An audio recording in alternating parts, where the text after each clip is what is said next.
Молдаларға өрелі ой келеді ойлы адамға, орынсыз ой келеді оңбағанға, тек қана өлім тілеп жүреді деп, кей адам молдаларды қорлаған ба?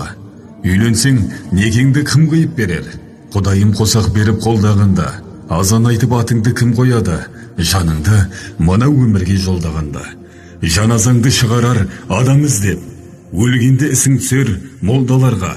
Молдалардың қоғамға пайдасы көп, алтынның қадірі жоқ, қолда барда. Кебініңді кім пішіп, кім тігеді?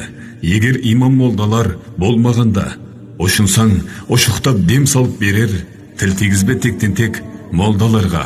Ақылмен ой жүгіртіп, ойлап іс қыл, жол таңдап, жорғам деп жолда қалма. Елін тегін қызмет етіп жүрген алғысым шексіз имам молдаларға.